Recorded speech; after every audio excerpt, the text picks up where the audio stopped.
హరే కృష్ణ చదవండి మాతాజీ.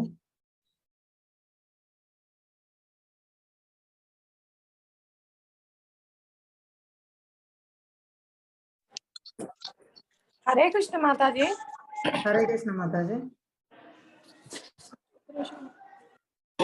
మలినే మోచనం పుంసా జలస్నానం దినే దినే సకృత్ గీతామృత స్నానం సంసార మలనాశనం.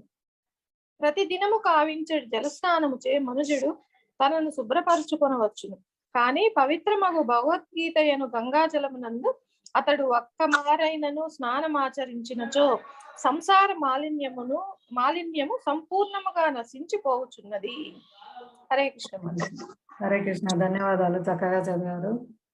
చూడండి, ఇక్కడ మనం రోజు స్నానం చేయడం వల్ల మన శరీరాన్ని మనం శుభ్రపరచుకొనవచ్చు.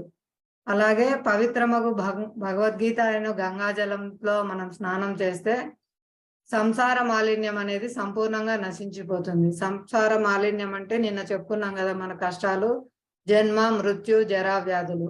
మనం మళ్ళీ మళ్ళీ గర్భస్థ నరకంలో కష్టాలు పడ్డము, మళ్ళీ మళ్ళీ జన్మ తీసుకోవడము, మళ్ళీ మళ్ళీ వ్యాధులు, ముసలితనము, ఇంకా మరణము, ఇలాంటి కష్టాలు అనే సంసార మాలిన్యాన్ని సంపూర్ణంగా నశింపజేసుకోవాలంటే మనము భగవద్గీత యథాతథాన్ని భక్తితో పఠించాలి. అది ఎలా?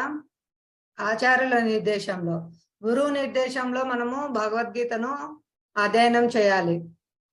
దీనికి మనం ఏం చెప్పుకోవచ్చు అంటే, మీ పిల్లలు ఉన్నారు, మీ పిల్లల్ని స్కూల్కి ఎందుకు పంపిస్తున్నారు? మీరు ఇంట్లోనే చెప్పుకోవచ్చు కదా. మనం పుస్తకాలు, కొందరు అంటారు భగవద్గీత ఎందుకండి గురువు దగ్గరికి వెళ్ళి చదువుకోవడం, కొనుక్కొని వచ్చి మన ఇంట్లోనే చదువుకోవచ్చు కదా భగవద్గీత అని. మరి మనం పిల్లలకు పుస్తకాలు కొనిచ్చి ఇంట్లోనే పెట్టచ్చు కదా, ఇంట్లోనే చదువుకోమని చెప్పొచ్చు కదా. మనం ఎందుకు వాళ్ళని స్కూల్కి పంపిస్తున్నాము? భగవద్గీత ప్రామాణిక గ్రంథం మాతాజీ, స్వయం కృష్ణ నుంచి చెప్తే. అవును, కృష్ణుడు స్వయం చెప్పారు. దీన్ని మనం ఇంటికి తెచ్చుకొని చదువుకోవచ్చు కదా, గురువు దగ్గరికి వెళ్ళి ఎందుకు అధ్యయనం చేయాలి? అది ఇప్పుడు ఏంటంటే నేను అడిగింది అదొకటి అడిగాను. ఇంకోటి, మీ పిల్లలకి స్కూల్ పుస్తకాలు, సిలబస్ పుస్తకాలు కొనుక్కొని వచ్చి ఇంట్లో చదివించవచ్చు కదా, ఎందుకు స్కూల్కి పంపిస్తున్నారు?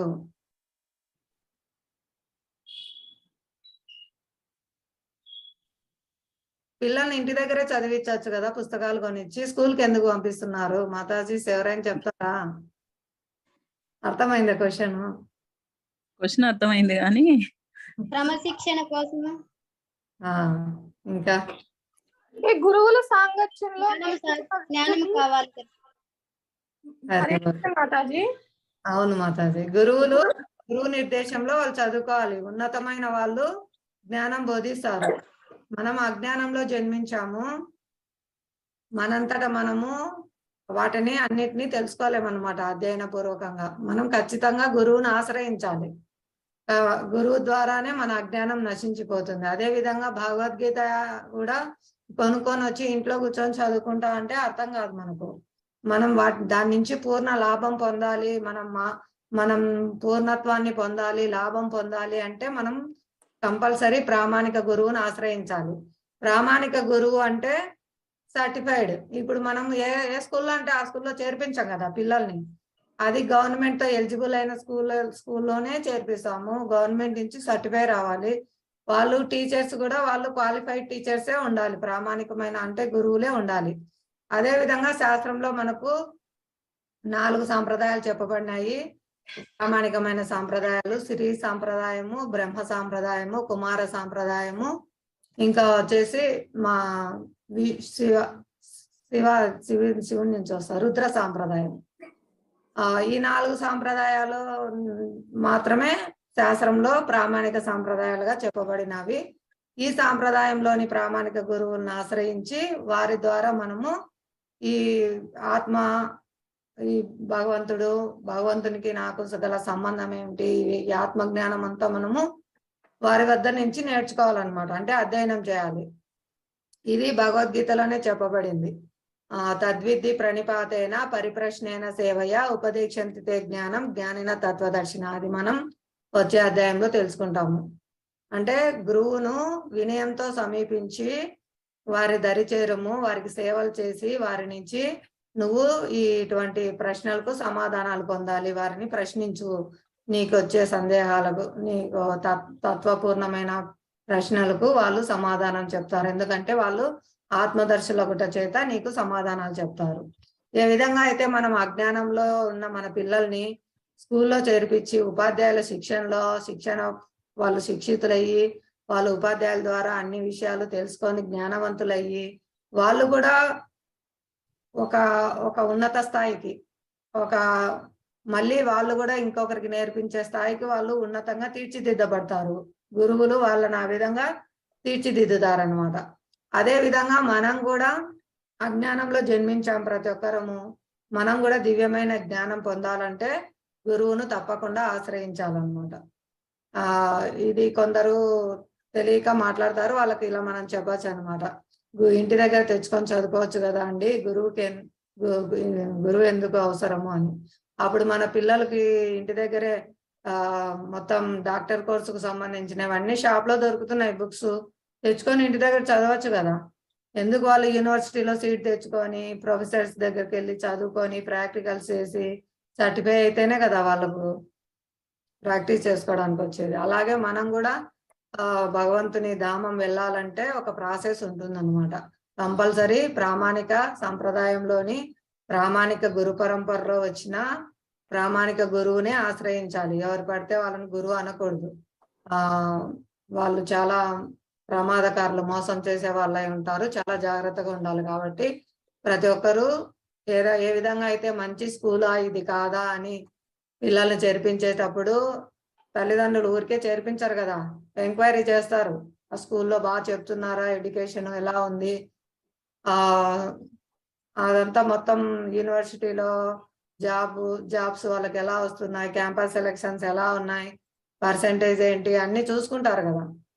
మంచి కాలేజ్ అయితేనే చేర్పిస్తారు. ఎంక్వైరీ చేస్తారా లేదా కాలేజ్ గురించి, స్టడీస్ ఎలా ఉన్నాయి అనేది ఎవరైనా మీ పిల్లలకు ఎంక్వైరీ చేసి చేర్పించారా, ఊరికే చేర్పించారా? ఎంక్వైరీ చేసే చేర్పిస్తాం మాతాజీ.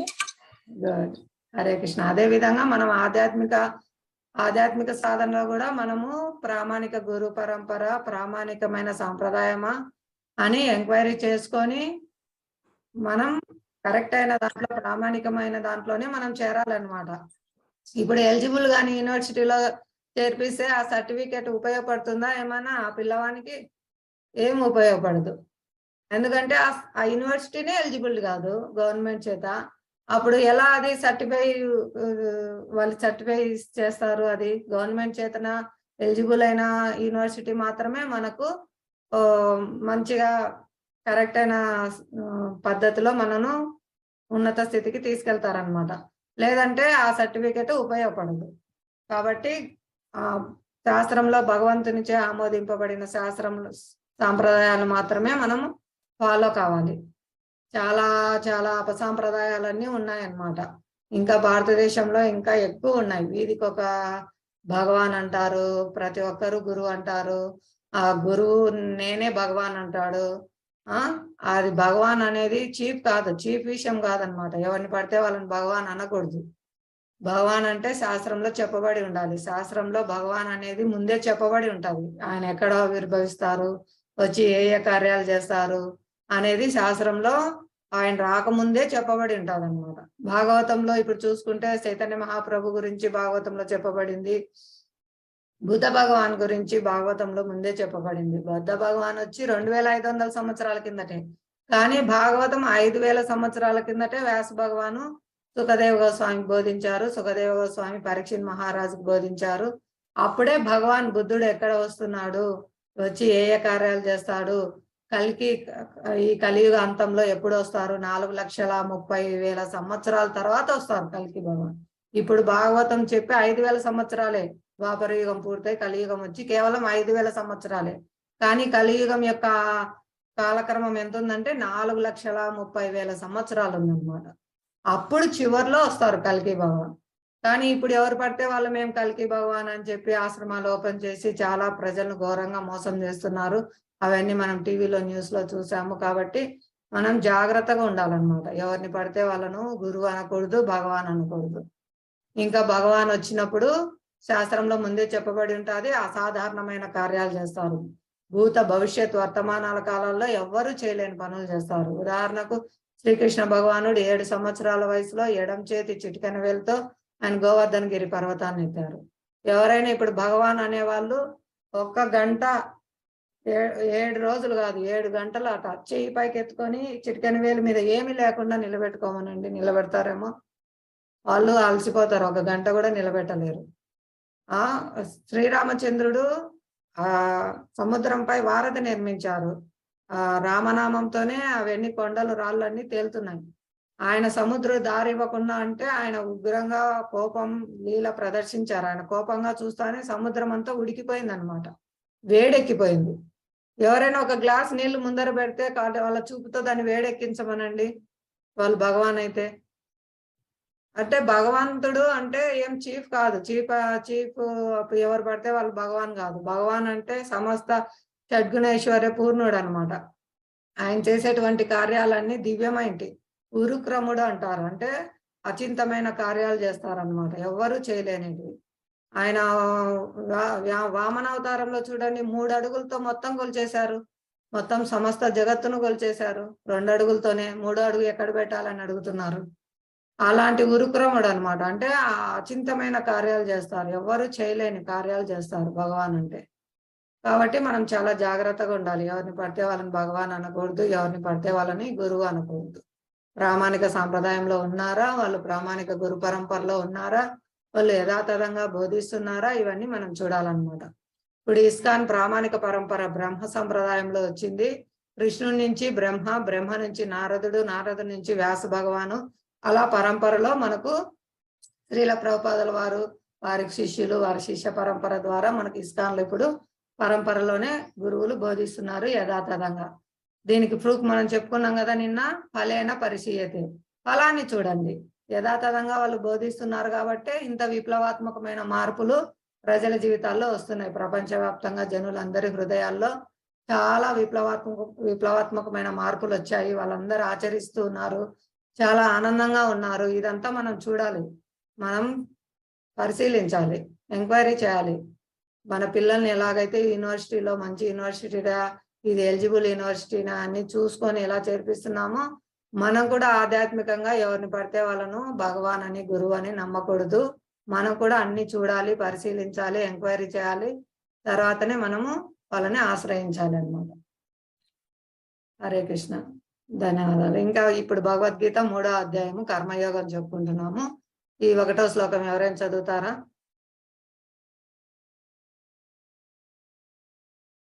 హరే కృష్ణ. హరే కృష్ణ మాతాజీ. చదవండి మాతాజీ.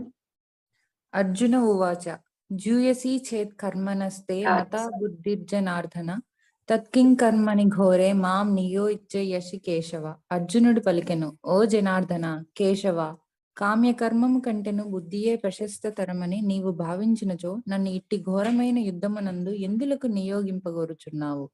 అధ్యాయము 3 కర్మయోగం. హరే కృష్ణ, ధన్యవాదాలు కృష్ణ మాతాజీ. అందరూ కూడా ఇలాగే ప్రయత్నం చేయండి చదవడానికి. వెంటనే మైక్ ఆన్ చేసుకొని చదివితే మనకు టైం కూడా కలిసి వస్తుంది. హరే కృష్ణ, ధన్యవాదాలు మాతాజీ.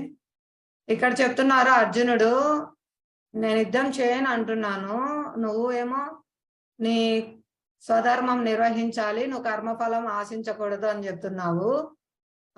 మరి ఈ కామ్యఫలం ఆశించకుండా ఉన్నప్పుడు నేనేం చేయకుండా కూర్చుంటా కదా, మరి నువ్వెందుకు మరి నన్ను యుద్ధం చేయమని ప్రోత్సహిస్తున్నావు, ఎందుకు నన్ను యుద్ధం చేయమని అడుగుతున్నావు అని అడుగుతున్నారనమాట.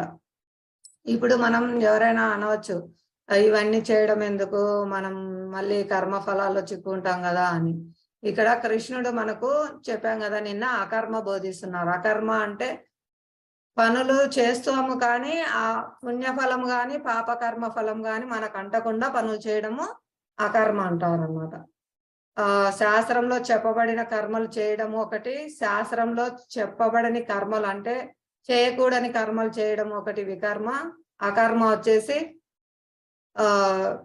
ఫలం ఫలం అంటే ఏది కూడా మన పుణ్యఫలం గాని పాప ఫలం గాని మనకు అంటకుండా ఏ విధంగా కర్మలు చేయాలి అనేది ఆ కర్మ అన్నమాట. ఇదే కృష్ణ చైతన్య రసభావిత కర్మ అంటారు. అంటే కృష్ణ చైతన్యంతో చేసే కర్మ, కృష్ణుని సెంటర్ పాయింట్ గా చేసుకొని మన జీవితాల్లో మనం అన్ని పనులు చేసుకోవచ్చు అన్నమాట. అప్పుడు అవి మనల్ని ఏది బంధించవు.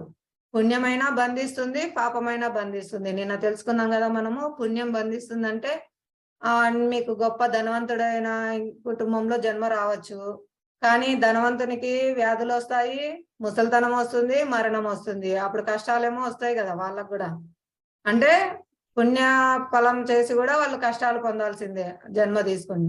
పాపం చేసిన వాళ్ళైనా కష్టాలు పొందాల్సిందే వాళ్ళు జన్మ తీసుకొని. కాబట్టి మనం అకర్మ చేయడం ద్వారా, కృష్ణ సంబంధ కర్మలు చేయడం ద్వారా మనము భగవద్ధామం చేరుతామన్నమాట. ఆ విధంగా అక్కడ జన్మ, మృత్యు, ముసల్తనం, వ్యాధులు, ఈ త్రివిధ తాపాలు, కష్టాలు ఏమి ఉండవు అన్నమాట. అక్కడ శాశ్వతంగా ఆనందంగా ఉంటారు, నిత్య యవ్వనంగా ఉంటారు. ఆ వైకుంఠ ధామ వర్ణనంతా, గోలోక ధామ వర్ణనంతా మనకు ముందు ముందు చెప్పబడతాం అన్నమాట. భగవంతుడు భగవద్ధామ వర్ణన కూడా చేశారనమాట. ఆ నా ధామం ఎలా ఉంటుంది అని. అవన్నీ మనం ముందు ముందు తెలుసుకున్నాము. ఇక్కడ మనం కర్మ చేయకుండా ఎవరు ఉండలేరండి ఖాళీగా. ఇప్పుడు అర్జునుడు నన్ను ఎందుకు యుద్ధం చేయమంటున్నావు, నేను ఖాళీగా ఊరికే ఉంటా కదా, నా కర్మఫలం వద్దు ఏమొద్దు, నేను ఎవరిని రాజ్యం అనుభవించను, వీళ్ళందరినీ చంపి నాకు వద్దు అంటుంటే నన్ను ఎందుకు యుద్ధం చేయమంటున్నావు? ఖాళీగా ఎవరు ఉండరు, ఖచ్చితంగా ఏదో ఒక పని చేయాలి. ఇప్పుడు గాలి ఊరికే కూర్చొని గాలైనా పీల్చుకుంటున్నాం కదా, గాలి పీల్చుకుంటే కొన్ని సూక్ష్మ క్రిములు మన లోపలికి వెళ్తూ ఉంటాయి. ఆహారం తీసుకోవాలంటే కొన్ని, ఇప్పుడు చెప్పాం కదా నేను, భూమాత మీద నాగలు పెట్టి దున్నాలి, ఎన్నో క్రిములు చనిపోతాయి. మందులు కొడుతున్నారు, ఎన్నో చనిపోతాయి. వంట చేస్తున్నాం, ఎన్నో చనిపోతాయి. ఎలా మరి ఈ పాపం అంతా చేయకుండా ఉండడం? ఏం చేయకుండా ఉండలేరు. ఆహారం, శరీర పోషణకైతే ఆహారం కావాల్సిందే. కాబట్టి ఏదో ఒక పని అయితే కంపల్సరీ చేయాలి.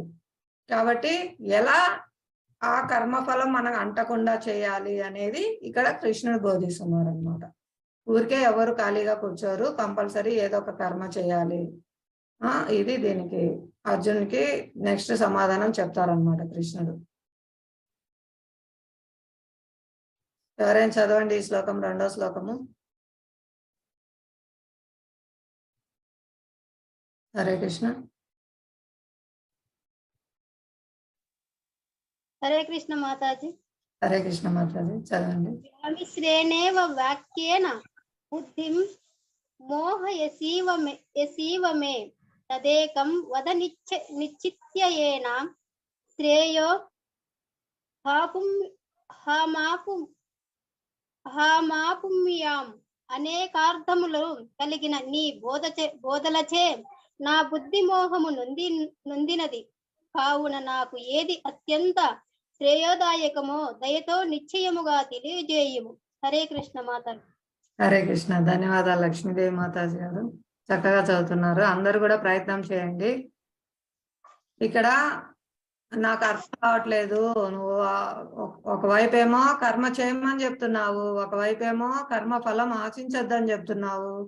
ఈ అనేక అర్థాలు కలిగిన ఈ బోధలచే నా బుద్ధి మోహం నొందింది. నాకు ఏది అత్యంత శ్రేయదాయకమో దయతో నిశ్చయంగా తెలుపుము అని ఇక్కడ వేడుకుంటున్నారు. ఎందుకంటే ఇక్కడ స్నేహితుల్లాగా నాకు ఇంకా చెప్పద్దు మీరు, నేను మిమ్మల్ని గురువుగా స్వీకరిస్తున్నాను, నేను ఇప్పుడు మీకు శిష్యుడిని, శరణాగతుడిని, నాకు కరెక్ట్ గా శాస్త్రంలో ఏం చెప్పబడిందో, నేను ఏం చేయాలో నాకు ఖచ్చితంగా చెప్పు, నేను అది చేస్తాను అని ఇక్కడ శిష్యుడిగా ఆయన ప్రాధేయపడుతున్నారు అన్నమాట. శ్రీకృష్ణ భగవానుని గురువుగా స్వీకరించారు. నాకు ఖచ్చితంగా శాస్త్రంలో చెప్పబడినది నాకు శ్రేయోదాయకమైంది, అత్యంత శ్రేయోదాయకమైంది. ఇక్కడ ముఖ్యంగా చెప్తున్నారు అత్యంత శ్రేయోదాయకమైంది ఏంటో చెప్పుము. కాబట్టి మనం కూడా అత్యంత శ్రేయోదాయకమైంది ఏమిటో తెలుసుకోవాలి. ఇప్పుడు అర్జునుడి ద్వారా మనకు బోధిస్తున్నారు శ్రీకృష్ణ భగవానుడు. అర్జునుడు శాశ్వతంగా కృష్ణుని యొక్క సహచర్యంలో ఉంటారు. ఆయన ఎన్నడూ మోహానికి లోను కాడు. కానీ మనకు బోధించడం కోసము అర్జున్ని ఆ స్థితిలో పెట్టారు భగవంతుడు. నిన్న చెప్పుకున్నాం కదా, మనం ఆల్రెడీ రెబల్స్. భగవంతుని మీద నువ్వే నా భోగించేది, నేను కూడా నీలాగా భోగిస్తాను, నేను కూడా అందరినీ పోషిస్తాను, నేను కూడా ఈ సృష్టి క్రమాన్ని చేస్తాను అని మనకు అర్హత లేకపోయినా మనం కోరుకున్నాం అన్నమాట. ఉదాహరణకు మన ఇంట్లో చిన్న పిల్లలు ఉన్నారనుకోండి, ఆ చిన్న పాప అమ్మ వంట చేస్తుంటే దగ్గరికి వచ్చి అమ్మ నేను వంట చేస్తాను అంటది. ఆ తల్లి వంట నూనె అందుకు మీద పడితే కాలుతుంది, అమ్మాయి చేతులు కాల్చుకుంటుంది, ఒళ్ళు కాల్చుకుంటుంది అని ఇవ్వదన్నమాట. అలాగే భగవంతుడు మనకు వద్దని చెప్తారు. నువ్వు చేయలేవు నాయనా, ఈ సృష్టి క్రమాన్ని నిర్వహించలేవు, ఇది నీ శక్తికి తగినది కాదు, నువ్వు చేయలేవు, వద్దు అని. అయినా మొండికేసి ఆ పిల్ల ఏడుస్తుంటే ఆ తల్లి ఏం చేస్తుంది, ఆ బిడ్డకు ఆట వస్తువులు కొనిస్తుంది అనమాట. ఒక స్టవ్, ఒక గ్యాస్ పొయ్యి, పాత్రలు అన్ని ఇస్తుంది. ఆ బిడ్డ పక్కన కూర్చొని తల్లిలాగే అనుకరిస్తుంది అనమాట, వంట చేస్తున్నట్లు అది ఇది అవన్నీ పెట్టుకొని. దానివల్ల ఆ బిడ్డకు హాని జరగదన్నమాట. అదే విధంగా భగవంతుడు మనం కూడా ఈ సృష్టి క్రమాన్ని నిర్వహిస్తామంటే చేయలేవు నాయన అంటే వినకుండా ఉంటే, ఈ భౌతిక జగత్తు సృష్టించారు, ఈ భౌతిక జగత్తులో నువ్వు యజమానిగా చెయ్యి అని అంటే, ఈ పిల్లలకు ఆట పాత్రలు ఏదైతే ఇచ్చినట్లు తల్లి అలా మనకి భౌతిక జగత్తు ఇచ్చారనమాట. ఇక్కడ మనం అనుకుంటాము నేను సృష్టిస్తున్నాను, నా పిల్లలను పుట్టిస్తున్నాను, పిల్లలకు అంటున్నాను, ఇంకా నేను వాళ్ళని పోషిస్తున్నాను, ఇవన్నీ మనం అనుకుంటున్నాం. కానీ ఎంతో మంది దంపతులు పెళ్ళైన వాళ్ళు ఉన్నారు, అందరికీ పిల్లలు లేరు కదా. పెళ్ళైన మనకే పిల్లలు పుట్టించే సామర్థ్యం ఉంటే ఎందుకు చాలా మంది దంపతులకు పిల్లలు లేరు? అర్థమవుతుందా మీకు? మనకే శక్తి ఉంటే ప్రతి ఒక్కరికి పిల్లలు పుట్టాలి కదా. ఎందుకు కొంతమందికి పిల్లలు కలుగుతున్నారు, కొంతమందికి పిల్లలు పుట్టట్లేదు?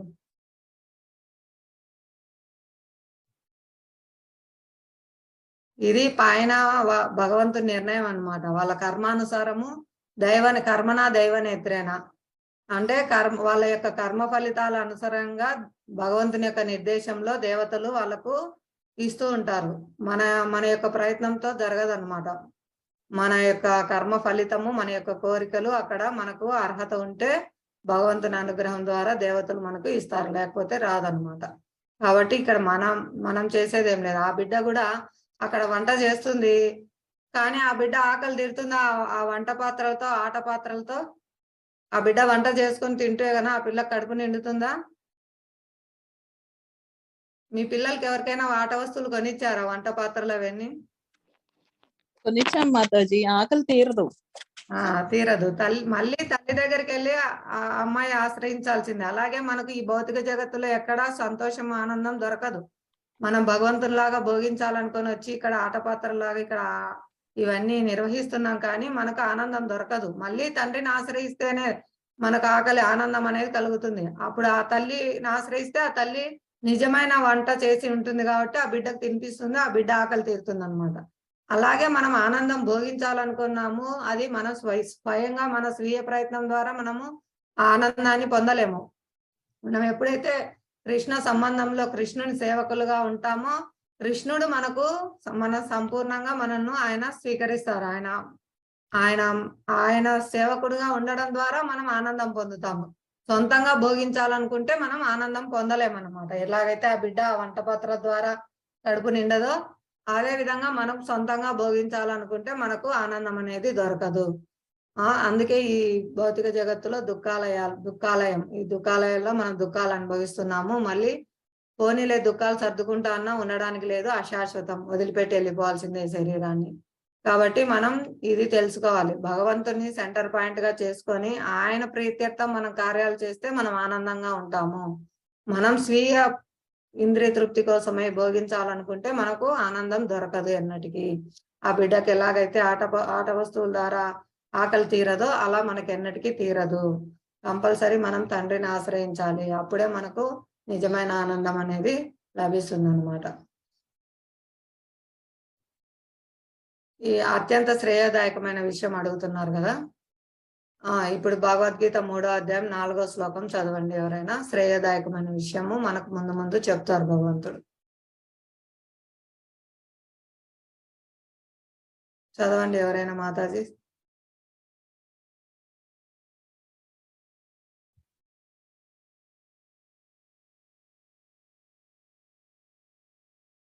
హరే కృష్ణ.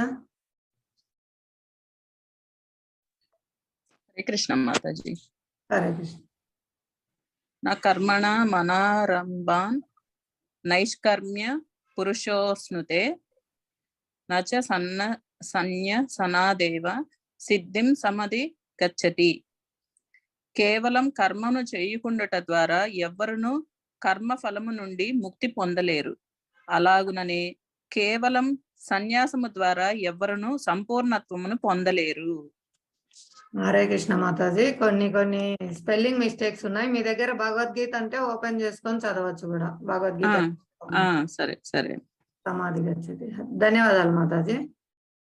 ఇక్కడ చూడండి, ఇందాక చెప్పుకున్నాం కదా, కేవలం కర్మ చేయకుండా ఎవరు కర్మఫలం నుండి ముక్తిని పొందలేరు. నేను ఊరికే కూర్చుంటాను నాకే కర్మఫలం అంటది కదా అనడానికి లేదని ఇందాక చెప్పుకున్నాం కదా.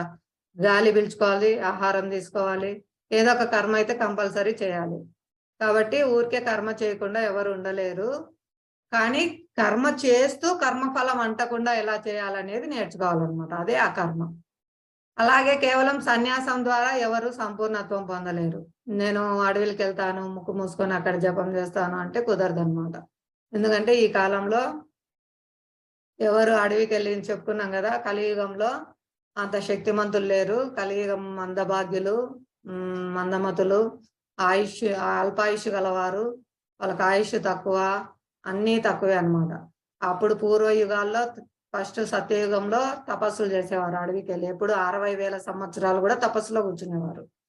తపస్సులో ఎలా కూర్చోవాలని నేర్చుకోవడానికి 8 సంవత్సరాలు పడుతుందంట. అది భగవద్గీతలో ముందు మనం తెలుసుకుంటాం వస్తుంది.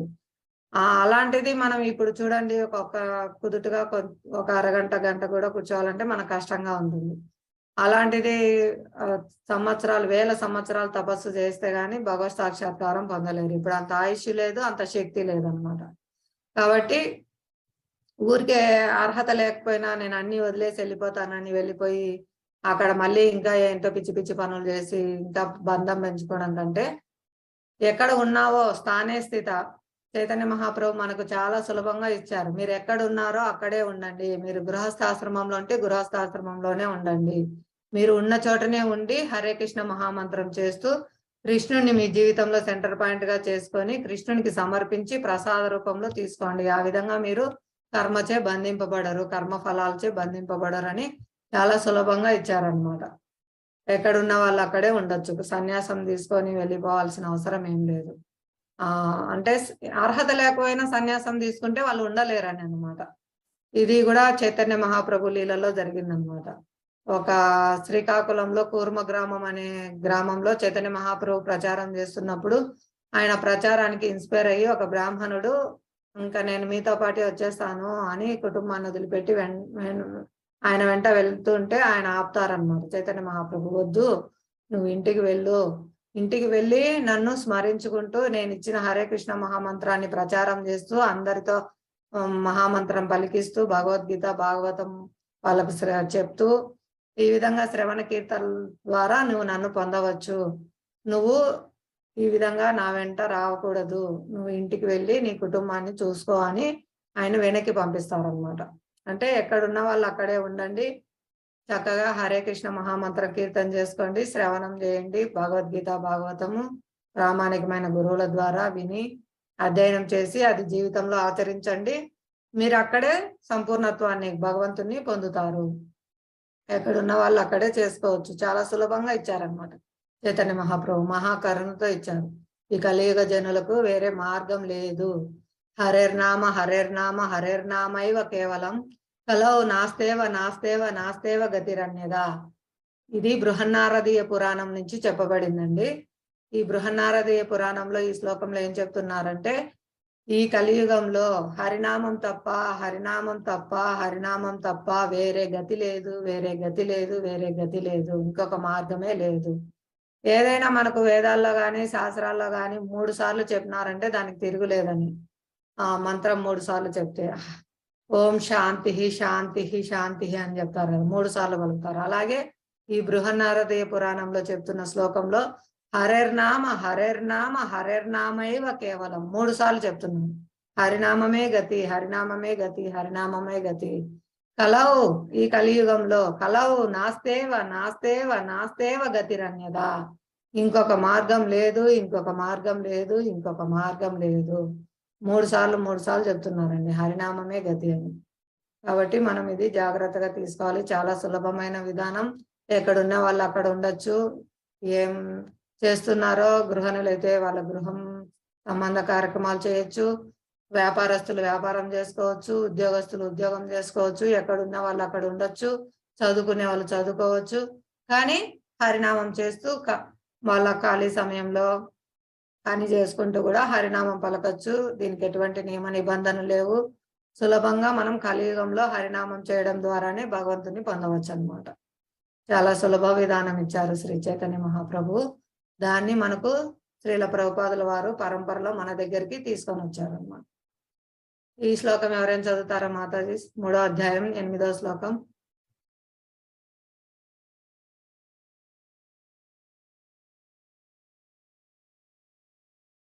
హరే కృష్ణ. ప్రయత్నం చేయండి మాతాజీ ఎవరైనా సరే. మన ప్రయత్నాన్ని చూసి భగవంతుడు సంతృప్తి చెందుతారు. మన భక్తితో కూడిన భగవద్గీత పఠనము భగవంతుని ఎంతో సంతృప్తి పరుస్తుంది. గీతా మహాత్మ్యంలో చెప్పుకున్నాం కదా, పూర్వ పాప కర్మ ఫలితాల నుంచి శీఘ్రంగా బయటపడతారు భగవద్గీత చదవడం ద్వారా. ఇది ఎక్స్ట్రా అడిషనల్ భగవంతుని సంతృప్తి పరచడం మెయిన్ థీమ్. చదవండి మాతాజీ. హరే కృష్ణ మాతాజీ. ఎవరైనా చదువుతారని వెయిట్ చేస్తున్నా మాతాజీ. అలాగే అందరూ వెయిట్ చేస్తూ లేట్ అవుతుంది మాతాజీ, పర్లేదు. ఎవరు చదవనప్పుడు మీరు చదివేస్తున్నారు ఎవరైనా. హరే కృష్ణ. నియతం కురు కర్మత్వం కర్మజ్యాయో హి కర్మణః శరీరయాత్ర పీచతే న ప్రసిద్ధయేద కర్మణః. నీ విద్యుక్త ధర్మమును నీవు శ్రద్ధగా నిర్వర్తింపుము. అట్లు చేయుట అసలు కర్మ చేయుట చేయకపోవట కంటేను ఉత్తమము. మానవుడు కర్మ చేయకుండా భౌతికమైన దేహమును కూడా పోషించుకొనజాలడు. హరే కృష్ణ. ధన్యవాదాలు.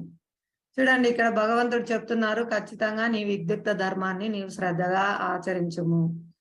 విద్యుక్త ధర్మం అంటే ఏంటి? మనం ఇందాక చెప్పుకున్నాము, బ్రాహ్మణ, క్షత్రియ, వైశ్య, శూద్ర, ఇవి వాళ్ళ యొక్క గుణకర్మ రీత్యా వాళ్ళకు వర్ణం నిర్ణయింపబడుతుంది. ఆ వర్ణంలో వాళ్ళు చేయవలసిన విద్యుక్త ధర్మాలు ఉంటాయి. ఆ శాస్త్రంలో చెప్పబడినట్లు, నేను పుట్టుకతో బ్రాహ్మణ కదా, నాకు లక్షణాలు లేకపోయినా నేను బ్రాహ్మణ అని పిలవాలి అనేది కుదరదు అనమాట శాస్త్రం ప్రకారం. డాక్టర్ కొడుకైనంత మాత్రాన అతను డాక్టర్ కాడు. అతను కూడా అర్హత సంపాదిస్తేనే అతని డాక్టర్ అంటారు. అలాగే బ్రాహ్మణ కొడుకైనంత మాత్రాన అతను బ్రాహ్మణ కాడు. అతను కూడా బ్రాహ్మణత్వాన్ని సంపాదించుకుంటేనే అతన్ని బ్రాహ్మణ అంటారు, లేదంటే బ్రాహ్మణ బంధు అంటారు. అలాగే ప్రతి ఒక్కరికి విద్యుక్త ధర్మాలు ఉన్నాయి. 4 ఆశ్రమాలు ఉన్నాయి కదా, 4 వర్ణాలు, 4 ఆశ్రమాలు ఉన్నాయి. చాతుర్వర్ణం. ఒకటి బ్రాహ్మణ, క్షత్రియ, వైశ్య, శూద్ర, ఇవి వర్ణము. ఆశ్రమాలు వచ్చేసి బ్రహ్మచారి ఆశ్రమము, గృహస్థ ఆశ్రమము, వానప్రస్థ ఆశ్రమము, సన్యాసాశ్రమము, 4 ఆశ్రమాలు ఉంటాయి. వాళ్ళలో వాళ్ళకి సంబంధించిన విద్యుక్త ధర్మాలు, వాళ్ళు ఏ ఆశ్రమంలో ఉన్నారు, ఏ వర్ణంలో ఉన్నారో దానికి సంబంధించిన విద్యుక్త ధర్మాన్ని వాళ్ళు శ్రద్ధగా చేయాలి అని చెప్తున్నారు. అలా చేయడం ఏంటంటే అసలు కర్మ చేయకుండా ఉండే దానికంటే ఉత్తమం. ఖాళీగా ఎవరు ఉండలేరు. ఇందాక చెప్పుకున్నాం కదా, కంపల్సరీ ఆహారం సంపాదించుకోవాలి, దేహాన్ని పోషించుకోవాలి. అందుకనే భౌతికమైన దేహాన్ని కూడా పోషించుకోలేరు ఏం చేయకుండా ఉంటే. కాబట్టి మీరు ఏదో ఒకటేమో మీ విద్యుక్త ధర్మం అంటే మీరు ఏ ఆశ్రమంలో ఉన్నారు, మీరు ఏ వర్ణంలో ఉన్నారు, దాన్ని బట్టించి మీరు మీ యొక్క కర్మలు చేయాలి శాస్త్రంలో చెప్పబడిన ప్రకారం. ఆ విధంగా మీరు ఊరికే ఉండేదానికంటే ఏదో ఒకటి మీ విద్యుక్త ధర్మాన్ని నిర్వహించడమే చాలా ఉత్తమమైంది అని ఇక్కడ భగవాన్ చెప్తున్నారు అనమాట. శ్రద్ధగా నిర్వహించండి. మీరు ఏ ఆశ్రమంలో ఉన్నారో, ఏ వర్ణంలో ఉన్నారో దాన్ని మీ విద్యుక్త ధర్మాన్ని శ్రద్ధగా నిర్వహించండి అని చెప్తున్నారు. కొందరు మన సమాజంలో అన్ని రకాల వాళ్ళు ఉన్నారు కదా, మంచి వాళ్ళు ఉన్నారు, చెడ్డ వాళ్ళు ఉన్నారు. ఒక దొంగ ఉన్నాడు. దొంగ అనుకుంటాడు, ఇది నా విద్యుక్త ధర్మం, నేను దాన్ని శ్రద్ధగా చేస్తాను అని అంటాడు. అప్పుడు అతనికి శిక్ష పడుతుందా లేదా? దొంగతనం చేస్తే అతనికి శిక్ష పడుతుందా లేదా? పడుతుంది మాతాజీ. పడుతుంది. ఎందుకంటే అది వికర్మ. శాస్త్రంలో చేయకూడని కర్మ, చెప్పకుండా ఉండే కర్మలు చేయడం ద్వారా వాళ్ళకు శిక్ష అనుభవిస్తారు. కాబట్టి మనం ఇక్కడ విద్యుక్త ధర్మము నేనేది చేస్తే అది నా విద్యుక్త ధర్మం అని కాదు, అది శాస్త్రంలో చెప్పబడి ఉండాలి. ఆ ఒకటి సకామ కర్మ, శాస్త్రంలో చెప్పిన కర్మలు, ఒకటి వికర్మ చేయకూడని కర్మలు, ఇంకొకటి మూడోది అకర్మ. అకర్మ అంటే పని చేస్తాము కానీ ఆ పని యొక్క ఫలితం మనకు అంటకుండా చేయడం, కృష్ణ చైతన్యంతో చేసే కర్మ, దీన్ని అకర్మ అంటారు. ఆ విధంగా మనం పుణ్యకర్మ ఫలం గాని పాపకర్మ ఫలం గాని మనతో రాదనమాట. అవి మనల్ని బంధిస్తాయి, మళ్ళీ మనం శరీరం తీసుకొని మళ్ళీ కష్టాలు పడేదానికి కారణమవుతాయి. కాబట్టి మనం కృష్ణ చైతన్యంతో కర్మలు చేసే ఎలా చేయాలి అనేది మనకు భగవంతుడు బోధిస్తున్నారు అనమాట. ఊరికే ఉండకూడదు, ఖాళీ మనసు దయ్యాల నిలయము. ఊరికే ఉంటే వాళ్ళకు పిచ్చి ఆలోచనలన్నీ వస్తాయి, వాళ్ళ మానసిక వ్యాధులు వస్తాయి. కాబట్టి కంపల్సరీ వాళ్ళు ఏ ఆశ్రమాల్లో ఉన్నారో వాళ్ళు ఆయా కర్మలు శ్రద్ధతో శాస్త్రంలో చెప్పిన విధంగా ఆచరించడం శ్రేయదాయకం అని చెప్తున్నారు అనమాట. ఈ విధంగా మన కృష్ణ చైతన్యంతో ఎలా కర్మలు చేయాలనేది భగవంతుడు బోధిస్తున్నారు. ఇది ఇప్పుడు చదవండి, ఎవరైనా ఎలా చేయాలనేది బోధిస్తున్నారు. 3వ అధ్యాయం 9వ శ్లోకం.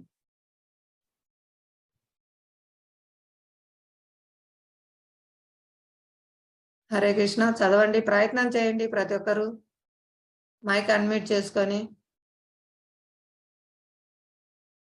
ఇక్కడ ఎవరో పాపం వైఎస్వి వరుణ్ రెడ్డి అనే పేరుతో జాయిన్ అయ్యారు, వాళ్ళకు ఆడియో వినిపిస్తుందా అండి? చాలాసేపు ప్రయత్నించినట్టున్నారు, మీరు ఆడియో ఎలా జాయిన్ కావాలో తెలియనట్లుంది జూమ్ లో. మీకు వినిపిస్తుందా?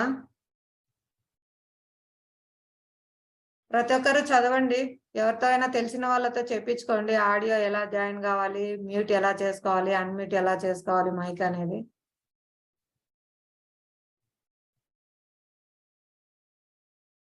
హరే కృష్ణ మాతాజీ, టైం అవుతుంది, చదవండి. హరే కృష్ణ మాతాజీ. చదవండి మాతాజీ. యజ్ఞార్థాత్ కర్మణోన్యత్ర లోకోయం కర్మ బంధనః తదర్థం కర్మ కౌంతేయ ముక్త సంగః సమాచార. విష్ణువు కొరకై యజ్ఞ రూపమున కర్మ నొనరింపవలెను, లేనిచో ఈ భౌతిక జగమున కర్మ బంధకారము కాగలదు. ఓ కుంతీపుత్ర, మీ విద్యుక్త ధర్మములను అతని ప్రీత్యర్థమే కావింపుము, ఆ విధముగా నీవు బంధము నుండి సదా ముక్తుడవై ఉండగలవు. హరే కృష్ణ మాత. హరే కృష్ణ మాతాజీ. ఇక్కడ చెప్తున్నారు భగవంతుడు ఎలా నీవు కర్మ బంధం లేకుండా కర్మ చేయాలి అనేది. విష్ణువు కొరకై యజ్ఞ రూపంన నువ్వు కర్మను అనుసరించు. ఏ కర్మ చేసినా మనం పూర్వం యజ్ఞాలన్నీ కూడా విష్ణు ప్రీత్యర్థమే చేసేవారండి. దేవతలకు కూడా హవిష్యులు ఇచ్చేవారు, అవి విష్ణువుకే చెందేవి. విష్ణువు వాటిని మళ్ళీ దేవతలకు ఆహారంగా ఇచ్చేవారు అనమాట. ప్రతి ఒక్కటి విష్ణు ప్రీత్యర్థమే చేయాలి. విష్ణు ప్రీత్యర్థమే మనము కర్మను యజ్ఞ రూపంగా చేయాలి. ప్రతి ఏం చేసినా కూడా ఇది భగవంతుని ప్రీత్యర్థం చేస్తున్నాననే భావనతో చేయాలి. ఆ విధంగా మనల్ని ఆ కర్మ బంధించదు. లేదంటే ఈ భౌతిక జగత్తున ప్రతి ఒక్కరికి కర్మ బంధకారకం అవుతుంది.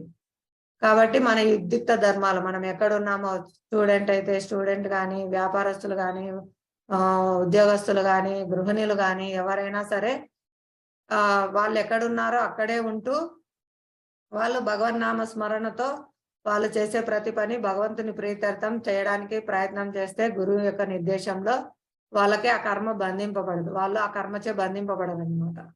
అదే అకర్మ అవుతుంది, కృష్ణ ప్రీత్యర్థం చేసే కర్మ.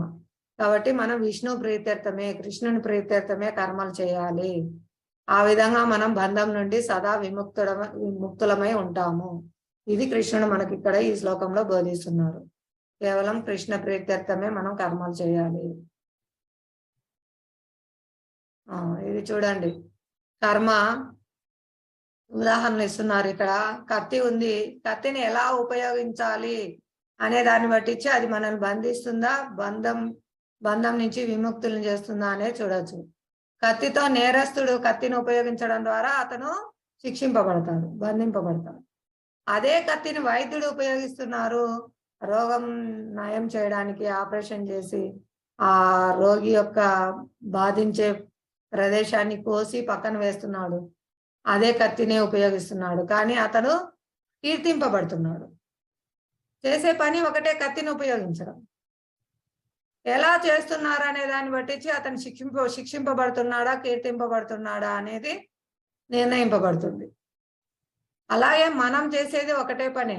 ఆహారం, అందరూ ఆహారం కావాలి, అందరం ఆహారం ప్రసాదం తీసుకుంటేనే కడుపు నిండుతుంది. కానీ భగవంతునికి సమర్పించి తీసుకోవడం ద్వారా మనల్ని అది బంధించదు. మన ప్రీత్యర్థమే, మన కోసమే చేసుకొని తినడం ద్వారా అది మనల్ని బంధిస్తుంది. దాంతో చాలా అంటే చాలా జీవులు చనిపోయి ఉంటాయి కాబట్టి ఆహారం మనకు చేరేసరికి ఆ కర్మఫలం అంతా మనం అనుభవించాల్సి వస్తుంది. అదే ఇదంతా నువ్వు ఇచ్చినది కృష్ణ, ఇది నీ అనుగ్రహంతో మాకు ఈ పండ్లు వచ్చాయి, నీ అనుగ్రహం వల్ల మాకు ఈ ధాన్యం వచ్చింది, దయచేసి నాకేదో చేతనైన కాడికి నువ్వు ఇచ్చిన శరీరంతో నేను చేసి పెడుతున్నాను, నాకు అర్హత లేకపోయినా నేను చేసి పెడుతున్నాను, దయతో స్వీకరించు అంటే కృష్ణుడు స్వీకరించి దాన్ని పవిత్రం చేసి ఇస్తారు. అప్పుడు మనకు అది అకర్మ అవుతుంది, అంటే కృష్ణ ప్రీత్యర్థం చేసిన కర్మ అవుతుంది, భగవంతునితో సంబంధం కలిపేలా చేస్తుంది అనమాట. భగవంతుడేమో ఆకలితో లేడండి, మనం పెట్టే కానీ ఆయనకు ఆకలి తీరదనేం లేదు. ఆయన పూర్ణుడు, ఆయనకు ఒకరి ద్వారా పొందే ఆనందం ఏదీ లేదు. స్వయం లక్ష్మీదేవి పాదాల దగ్గర కూర్చొని పాదసేవ చేస్తూ ఉంటుంది, కానీ లక్ష్మీదేవి అవసరం లేకుండానే ఆయన నాభి కమలం ద్వారా బ్రహ్మను సృష్టించారు. మనకు పిల్లలు కావాలంటే భార్య భర్త అవసరం, ఆయనకు సృష్టి చేయాలంటే ఆయనకు లక్ష్మీదేవి అవసరం ఏం లేదు. ఆయన స్వయం పూర్ణుడు, ఆయన నాభి కమలంలోంచే ఈ విశ్వాలను సృష్టించే బ్రహ్మనే సృష్టించారు. సమస్త విశ్వాలను సృష్టించేది కృష్ణుడు. ఆయన ఆ సృష్టి కార్యంలో మళ్ళీ మన జీవాత్మను సృష్టించడం కోసము బ్రహ్మను సృష్టించారు. బ్రహ్మ గౌణ సృష్టికర్త. బ్రహ్మ ఎక్కడ ఉద్భవించారండి? మీరు ఎవరైనా పిక్చర్స్ చూసారా? విష్ణు నాభి కమలంలో బ్రహ్మ ఉద్భవించడము, లక్ష్మీదేవి పాదాలు ఒత్తుతా ఉంటుంది, పాదసేవలో ఉంటుంది. చూసారా ఆ పిక్చర్ మీరు?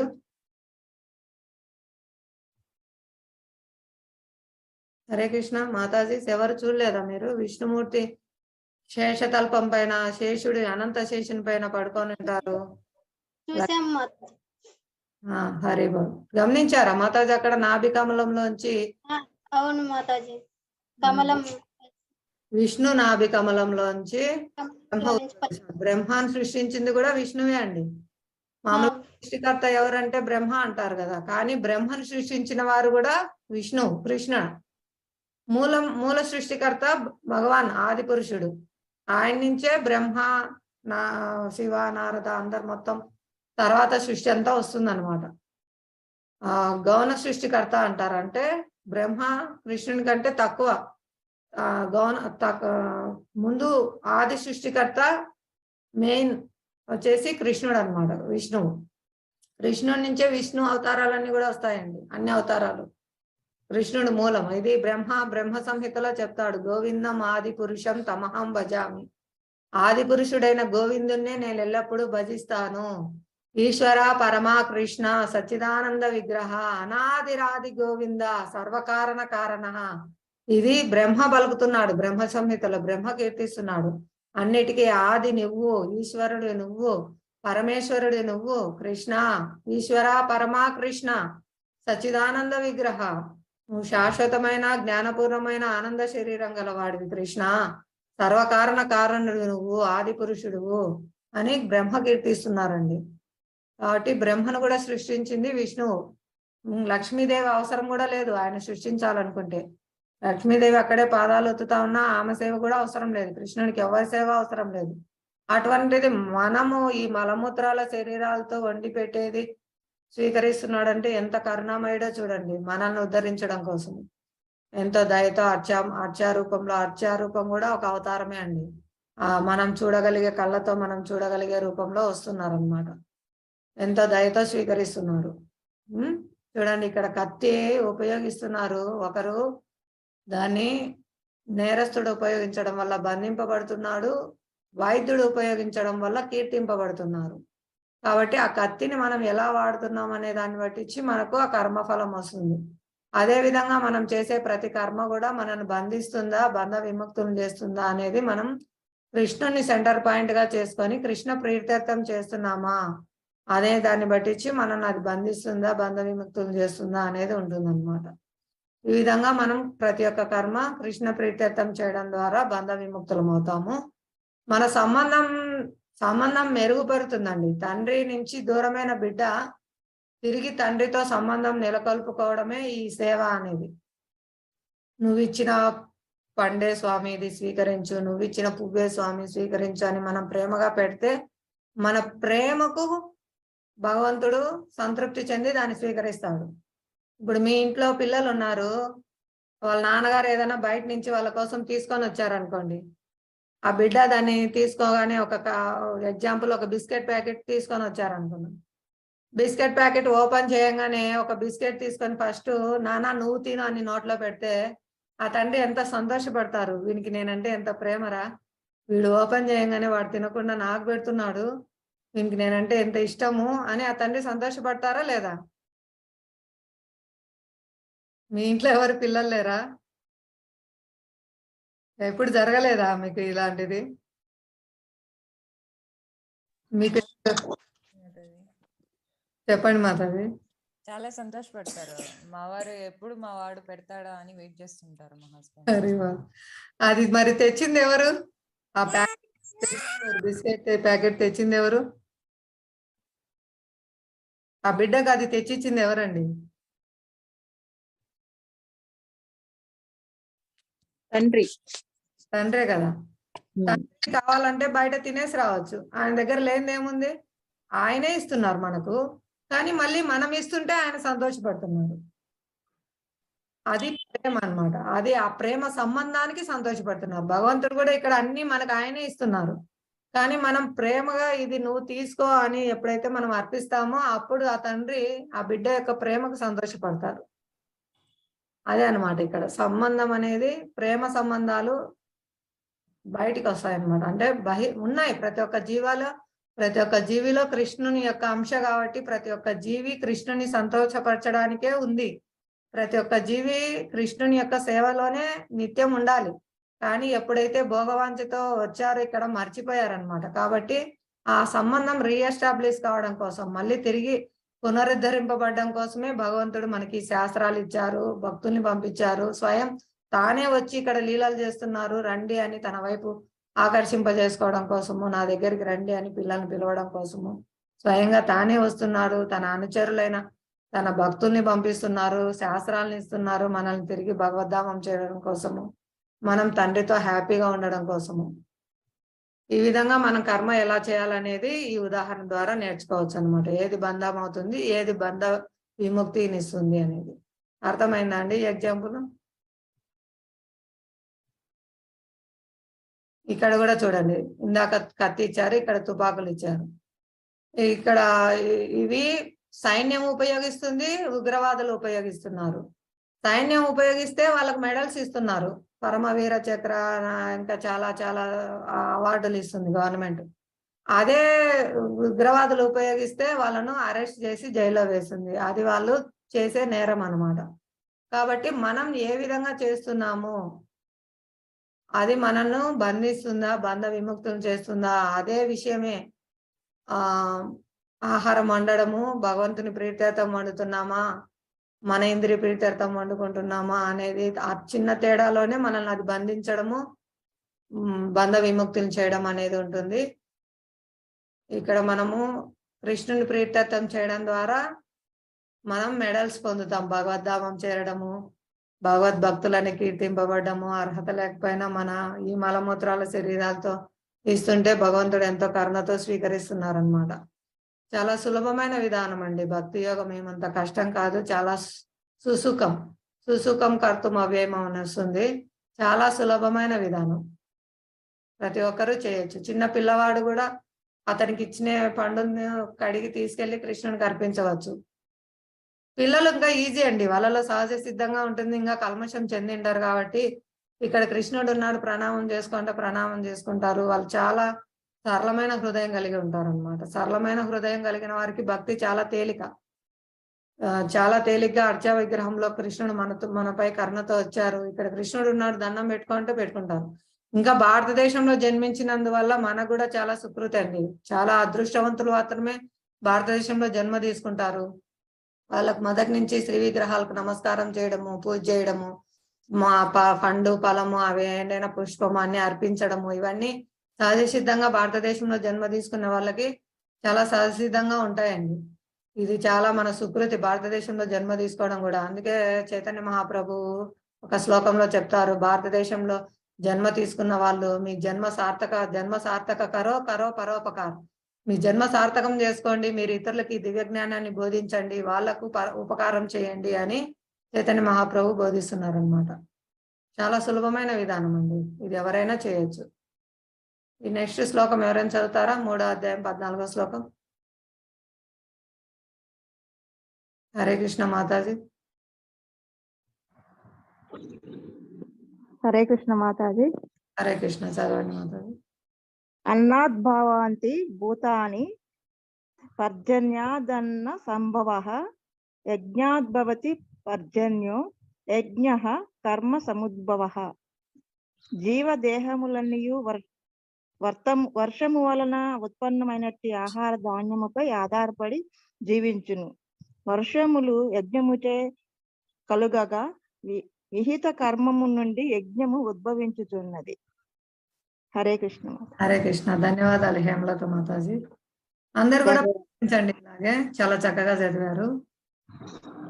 ఇక్కడ చూడండి, జీవదేహాలన్నీ ఖచ్చితంగా ఆహారంపై ఆధారపడింది. ఆహారము వర్షం వలన వస్తుంది, వర్షం వలన ఉత్పన్నమైనట్టి ఆహార ధాన్యం పైనే ఆధారపడి జీవిస్తున్నాయి. ఈ వర్షాలు ఎలా వస్తున్నాయంటే యజ్ఞంచే వస్తున్నాయి. యజ్ఞం ఎలా అంటే మనం విహిత కర్మం ద్వారా యజ్ఞం ఉద్భవించుతున్నది.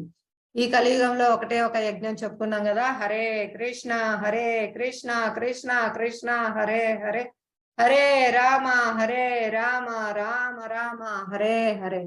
ఈ జప యజ్ఞాల్లో నేను పవిత్రమైన నామ జప యజ్ఞాన్ని అని స్వయం భగవానుడు చెప్తున్నారు. నిన్న చూసాం కదా మనము, ఆత్మకు ఆహారము హరినామ సంకీర్తన. ఆ విధంగా మనం హరినామ సంకీర్తనం చేయడం ద్వారా వర్షాలు వస్తాయి, దేవతలు సంతృప్తి చెందుతారు. భగవంతుడు సంతృప్తి చెందితే దేవతలు సంతృప్తి చెందుతారు. చెట్టు మొదలకు నీరు పోస్తే చెట్టు అంతా సంతృప్తి చెందుతుంది. అలాగే భగవంతుని సంతృప్తి పరిస్తే మొత్తం ఆయన అంగాలైనటువంటి దేవి దేవతలందరూ సంతృప్తి చెందుతారనమాట. కడుపుకు ఆహారం అందిస్తే మన శరీర అవయవాలన్నీ శక్తిని పొందుతాయి. అవి వావే తినాలనుకుంటే అవి తినలేవన్నమాట. ఖచ్చితంగా నోటికి అందిస్తేనే, ఆ కడుపుకు అందిస్తేనే కడుపు నుంచి శక్తి మిగతా అవయవాలకు వస్తుంది. అదే విధంగా మనమే భోగించాలనుకుంటే మనకు ఆనందం రాదు. ఎప్పుడైతే మూల పురుషుడైన భగవంతుని సంతృప్తి పరచడానికి ప్రయత్నిస్తే మొత్తం సమస్త జగత్తు సంతృప్తి చెందుతుంది అనమాట. ఈ విధంగా మనం హరినామ సంకీర్తనం చేయడం ద్వారా భగవంతుడు సంతృప్తి చెందుతారు. భగవంతుడు సంతృప్తి చెందితే దేవతలు సంతృప్తి చెందుతారు. దేవతలు సంతృప్తి చెందితే మనకు కావాల్సిన వర్షము అన్ని ఇస్తారు. ఆ విధంగా వర్షం వలన ఆహారం ఉత్పత్తి అవుతుంది. ఆహారం తీసుకోవడం వల్ల జీవులన్నీ బతుకుతాయి అన్నమాట, అంటే ఈ శరీరాన్ని పోషించుకుంటాయి. ఇది ఈ విధంగా మనం చేయవలసిన కర్మ అని చెప్తున్నారు, విహిత కర్మ. హరే కృష్ణ మహామంత్రం చేయడం.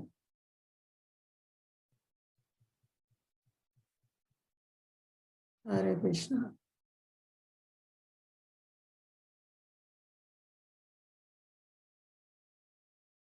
ఈ శ్లోకం ఎవరైనా చదువుతారా? 3:21 శ్లోకం. యద్యదాచరతి శ్రేష్ఠ.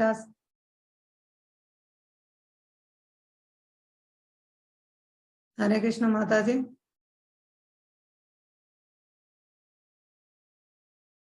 ప్రయత్నిస్తారా ఎవరైనా? నేనే చదవమంటారా? యద్యదాచరతి శ్రేష్ఠ చదువుతారా మాతాజీ?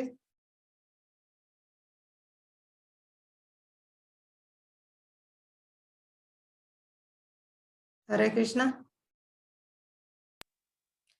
హరే కృష్ణ మాతాజీ. చదవండి. శ్రేష్టం తత్ ఏవేతరో జనః స్వయత్ ప్రమాణం కురుతే లోకస్తత్ అనువర్తతే. మహనీయుడైన వ్యక్తి ఎట్టి కార్యములను చేయను వానిని సామాన్య జనులు అనుసరింతురు. తన ఆదర్శప్రాయ కర్మము ద్వారా దేనిని అతడు ప్రమాణముగా నిర్మించునో దానినే లోకమంతయు అనుసరించును. చూడండి, ఇక్కడ భగవంతుడు ఇక్కడికి వచ్చినప్పుడు ఆయనకేం చేయాల్సిన కార్యం లేదు. ఆయన కూడా శ్రీరామచంద్రునిగా వచ్చి ఎలా మనిషి జీవించాలి అనేది మర్యాద పురుషోత్తముడుగా ఆయన అవతరించి లీల చూపించారనమాట. ఎలా భార్యను రక్షించుకోవాలి, తండ్రి మాట కోసం ఎలా ఆయన సమస్త రాజ్యాన్ని వదిలిపెట్టి అడవికి వెళ్ళారు. ఎలా ప్రజలను కన్నబిడ్డల వల్ల పాలించారు. ఇవన్నీ మనకు భగవంతుడే స్వయంగా వచ్చి ఆచరించి చూపిస్తున్నారు. ఎలా మనం ఖచ్చితంగా కర్మ చేయాలి అనే దానికి. ఆయనకేం చేయవలసిన కర్మ లేదు, కానీ ఎందుకు వచ్చి చేస్తున్నారంటే ఉన్నతమైన వాళ్ళు ఏది చేస్తారో మిగతా వారందరూ వాళ్ళని చూసి అనుసరిస్తారు. కాబట్టి భగవంతుడికి చేయవలసిన కర్మ ఏది లేకుండా ఈ భౌతిక జగత్తు అవతరించినప్పుడు కృష్ణునిగా రామునిగా ఆయన స్వయంగా చాలా చాలా దివ్యలీలలు చేస్తారనమాట. ఎందుకంటే సామాన్యులు ఊరికే ఉండకూడదు, వాళ్ళు కూడా ఖచ్చితంగా వాళ్ళ యొక్క విద్యుక్త ధర్మాన్ని నిర్వహించాలి అనేది స్వయంగా వాళ్ళు వచ్చి ఆచరించి చూపిస్తారు. ఇక్కడ మనకు ఇక్కడ కొంతమంది రాజకీయ నాయకులు గాంధీ మహాత్ముని వీళ్ళందరినీ ఇచ్చారు కదా, కెనడీ ఆయన జాన్ కెనడీ అని, వీళ్ళందరూ నెల్సన్ మండేలా, వీళ్ళందరూ చూడొచ్చు మనకు. వాళ్ళు మామూలుగా భౌతిక జీవితంలో తీసుకుంటే వాళ్ళని ఎంతో మంది అనుసరించారండి. వాళ్ళు స్వాతంత్రోద్యమం కోసము వాళ్ళు ఎంతో పోరాడారు ప్రజల కోసం అనేసి వాళ్ళ వెంట ఎంతో సామాన్య జనం అంతా వాళ్ళని అనుసరించింది. కాబట్టి జనులందరూ నాయకుడిని అనుసరిస్తారు. కాబట్టి నాయకుడు ఏది చేస్తారో అది సామాన్య జనులు అనుసరిస్తారు. కాబట్టి ఇప్పుడు నాయకులు చాలా భ్రష్టు పట్టి ఉన్నారు ఈ కలియుగంలో. ఖచ్చితంగా మనం ప్రామాణికమైన గురువుని ఆశ్రయిస్తే తప్ప బయటపడలేము. నాయకులే 4 నియమాలు ఉల్లంఘించడానికి ప్రోత్సహిస్తున్నారు. కాబట్టి మనం ఎవరిని అనుసరించాలి అనేది మనం ఖచ్చితంగా మన తెలివితేటలు, మన భగవంతుడు ఇచ్చిన తెలివితో ఉపయోగించాలి. ఎవరు మనల్ని సరైన మార్గంలో నడిపించేవారు, మనం నాయకునిగా ఎవరు స్వీకరించాలి అనేది మనం ఖచ్చితంగా ఎవరిని అనుసరించాలనేది మన బుద్ధిని ఉపయోగించాలి. కాబట్టి మనం ఇస్కాన్ లో ఇక్కడ ప్రామాణికంగా మనకు నా గురువు పరంపరలో యథార్థంగా బోధిస్తున్నారు. అందువల్లనే చాలా మార్పులు వచ్చాయి. అందరూ నియమాలు పాటిస్తూ ఎంతో సంతోషంగా జీవిస్తున్నారు. చాలా ఘోరాతి ఘోరమైన స్థితిలో ఉన్నవారు కూడా ఇప్పుడు ఇస్కాన్ లో గురువు పరంపరలో చెప్పినది ఆచరించడం వల్ల, హరినామం చేయడం వల్ల చాలా ఆనందంగా ఉన్నారు. కాబట్టి మనం గురు పరంపరను ఆశ్రయించాలి తప్పకుండా. ఇక్కడ చెప్తున్నారు, ఇక్కడ చూపిస్తున్నారు చూడండి. కృతయుగంలో తపస్సు చేస్తున్నారు వేల సంవత్సరాలు. ఇప్పుడు అంత శక్తి లేదు, అంత ఆయుష్ లేదు. త్రేతాయుగంలో యజ్ఞయాగాదులు చేశారు. యజ్ఞం చేస్తూనే భగవంతుడు ఆహ్వానిస్తే వచ్చి వాళ్ళను అనుగ్రహించేవారు. ఇప్పుడు అటువంటి శక్తి ఎవరికి లేదనమాట. అటువంటి మంత్రోచ్చారం చేసే శక్తి లేదు. అలాగే ద్వాపర యుగంలో కూడా శ్రీ విగ్రహారాధన ఎంతో శుభ్రతతో చేసేవాళ్ళు నిష్టగా. అప్పుడు భగవంతుడు వచ్చి స్వయం అక్కడ కూర్చొని వాళ్ళు పెట్టిన నైవేద్యాన్ని స్వీకరించేవారు, వాళ్ళకు అనుగ్రహించేవారు అనమాట. ఇప్పుడు కలియుగంలో అటువంటి శక్తి లేదు. కాబట్టి కేవలం చాలా సులభమైన విధానం హరినామ సంకీర్తనం ఇచ్చారు. కలియుగ ధర్మం హరే కృష్ణ మహామంత్రాన్ని జపించడము చాలా సులభమైన విధానం. మనము ఈ విధంగా హరే కృష్ణ మహామంత్రాన్ని జపించడం ద్వారానే మనము ఈ కలియుగంలో భగవత్ సాక్షాత్కారం పొందుతామన్నమాట. ఆ యుగాల్లో ఏం చేశారో అదే విధమైన ఫలితం భగవంతుని సాక్షాత్కరింపజేసుకొని భగవద్ధామం వెళ్ళడం. ఆ యుగాల్లో అంత కష్టమైన పని ఈ కలియుగంలో చాలా సులభతరమైందండి. ఈ కలియుగంలో ఎన్నో దుర్గుణాలు ఉన్నాయి. కలి దోషనిదే రాజన్, కానీ ఒక మహద్గుణం ఉంది. ఏంటంటే కీర్తనాదేవ కృష్ణస్య ముక్త సంగ పరం వ్రజేత్. కృష్ణుని కీర్తించడం ద్వారా ముక్తి పొందుతారు. ఈ ఓ రాజా పరీక్షిత్ మహారాజా అని సుఖదేవ గోస్వామి బోధిస్తున్నారు. కలియుగంలో హరినామ సంకీర్తనం చేయడం ద్వారానే చాలా సులభంగా శీఘ్రంగా భగవంతుని పొందుతారు జనులు. చాలా సులభమైన విధానం. కలియుగంలో జన్మ తీసుకొని భగవద్ధామం వెళ్ళాలని ఈవెన్ దేవతలు కూడా కోరుకుంటారండి. దేవతలు కూడా మేము కలియుగంలో జన్మ తీసుకొని సులభంగా హరినామం చెప్పేసి భగవద్ధామం వెళ్ళిపోవాలని దేవతలు కూడా కోరుకుంటారు. అటువంటి చాలా మంచి అవకాశం మనకు వచ్చింది. ఇది శ్రీమద్ భాగవతంలోని శ్లోకం. ఇది చైతన్య మహాప్రభు ఆవిర్భావం గురించి తెలిపే శ్లోకం అండి. శాస్త్రంలో ముందే చెప్పబడి ఉంటుంది భగవంతుడు ఎక్కడ ఆవిర్భవిస్తారని. ఇది భాగవతంలో 5000 సంవత్సరాల కిందటే చెప్పబడింది. చైతన్య మహాప్రభు ఇప్పుడు 500 సంవత్సరాల కిందట ఆవిర్భవించారు. కానీ ఇది 5000 సంవత్సరాల కిందట పూర్వమే శాస్త్రంలో చెప్పబడింది అనమాట. కృష్ణవర్ణం త్విషా కృష్ణం సాంగో పాంగాస్త్రం పార్షదం యజ్ఞ సంకీర్తన ప్రాయ యజంతి సుమేధసః. ఈ కలియుగం నందు బుద్ధిమంతులకు జనులు నిరంతరం కృష్ణనామములను ఉచ్చరించినటువంటి భగవద్ అవతారము ఎవరండి? ఇక్కడ శ్రీకృష్ణ చైతన్య మహాప్రభు. నిరంతరం కృష్ణనామాన్ని ఉచ్చరిస్తూ ఉంటారు. వారిని ఎవరు ఆశ్రయిస్తారు? బుద్ధిమంతులకు జనులు ఈ కలియుగం నందు బుద్ధిమంతులకు జనులు ఆశ్రయిస్తారు. సామూహిక హరినామ సంకీర్తన ద్వారా అర్చింతురు. సామూహిక అంటే అందరూ కలిసి హరినామ సంకీర్తనం చేయడం ద్వారా ఆయన్ను పూజిస్తారనమాట. ఏ విధంగా? సులభంగా హరే కృష్ణ కృష్ణ కృష్ణ హరే హరే హరే రామ రామ రామ హరే హరే అనే హరినామ సంకీర్తనం చేయడం ద్వారానే మనం భగవంతుని అర్చించినట్లు అవుతుందండి. అతడు స్వయం భగవానుడు భగవదవతారం వచ్చారు. ఏ విధంగా వచ్చారు? ఆయన శ్యామల వర్ణంలో రాలేదు. కృష్ణుడు శ్యామల వర్ణంలో ఉంటాడండి, మేఘశ్యామ వర్ణం. కాకపోయినను ఆయన స్వయంగా శ్రీకృష్ణుడే అయి ఉన్నాడు. ఇప్పుడు ఏ వర్ణంలో వచ్చారంటే ఆయన బంగారు వర్ణంలో వచ్చారనమాట. ఆయన ఏ విధంగా? అనుయాయులతో సేవకులతో ఆశ్రములు అంటే హరినామం అనే అస్త్రాలను తీసుకొని వచ్చారన్నమాట. పార్షదులు అంటే ఆయనతో పాటి కూడి ఉన్నవారు. వీళ్ళందరూ నిత్యానంద ప్రభు, చైతన్య మహాప్రభుకి పార్షదులు అనమాట వీళ్ళు. నిత్యానంద ప్రభు, ఈయన వచ్చేసి అద్వైతాచార్యుడు, గదాధరుడు, శ్రీవాసుడు. మనం పంచతత్వ మంత్రం చెప్పుకుంటాం కదా, జై శ్రీ కృష్ణ చైతన్య ప్రభు నిత్యానంద శ్రీ అద్వైత గదాధర శ్రీవాసాది గౌర భక్త బృంద. ఈ భక్త బృందం అంతటితో భగవంతుడు ఎప్పుడు ఒంటరిగా రారండి. పైనుంచి వైకుంఠం నుంచి గోలోకం నుంచి వచ్చేటప్పుడు ఆయన తన భక్తులందరినీ తీసుకొని వస్తారు. ఆయన శంఖ చక్ర పద గదా పద్మాలతో వాళ్ళందరూ కూడా సేవకులే. విష్ణు సుదర్శన చక్రము, శంఖము, వీళ్ళందరూ కూడా సేవకులు, భక్తులు. ఆ విధంగా పార్షదులందరూ సేవకులు అందరినీ తీసుకొని వస్తారు ఎప్పుడు అవతరించినా కూడా. ఈ చైతన్య మహాప్రభు లీలలో కూడా, ఈ అవతారంలో కూడా ఆయన పార్షదులు, సేవకులు అందరితో, అనుయాయులతో అందరితో వచ్చి ఇక్కడ హరినామ సంకీర్తనం చేశారనమాట. మనం ఆ భగవంతుణ్ణి ఏ విధంగా ఇప్పుడు అర్చించాలి అంటే హరే కృష్ణ మహామంత్రం ద్వారా అందరం కలిసి సామూహిక భక్తులతో కూడి హరినామ సంకీర్తనం చేయడం ద్వారా ఇప్పుడు మనం భగవదవతారమైనటువంటి శ్రీ చైతన్య మహాప్రభువుని అర్చించుతాం. ఈ కలియుగంలో ఎవరు అర్చించుతారు? కేవలం బుద్ధిమంతులైన జనులు మాత్రమే ఆ విధంగా భగవంతుణ్ణి హరినామ సంకీర్తనం ద్వారా అర్చిస్తారు. సామూహిక హరినామ సంకీర్తన చేస్తూ ఈ బుద్ధిమంతులండి, చాలా బుద్ధిమంతులు మాత్రమే ఈ హరినామ సంకీర్తనను స్వీకరిస్తారు.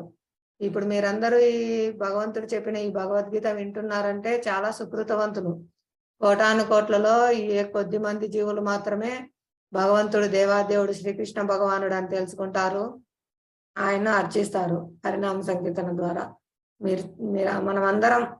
మనమందరం కూడా చాలా చాలా సుకృతవంతులం అండి. ఇక్కడ ఈ భగవద్గీత చర్చించుకుంటున్నాం, హరే కృష్ణ మహామంత్రం వింటున్నాం, హరే కృష్ణ మహామంత్రం చేస్తున్నాం అంటే ఈ కలియుగంలో చాలా చాలా బుద్ధిమంతులైన వారే దీన్ని స్వీకరించేది. చాలా కోటాను కోట్లలో ఏ ఒక్కరో స్వీకరించగలిగేది. చాలా బుద్ధిమంతులైన వారు కాబట్టి చాలా సుకృతవంతులం మనం అందరం కూడా. సామాన్యమైన విషయం కాదండి ఇది. ఇక్కడ అందరు కూర్చొని వింటున్నారు, కీర్తిస్తున్నారు హరినామం అంటే. దేవతలు కూడా కోరుకుంటారు ఈ భాగ్యాన్ని. దేవతలు కూడా కలియుగంలో జన్మ తీసుకొని హరినామం చేయాలని కోరుకుంటారు.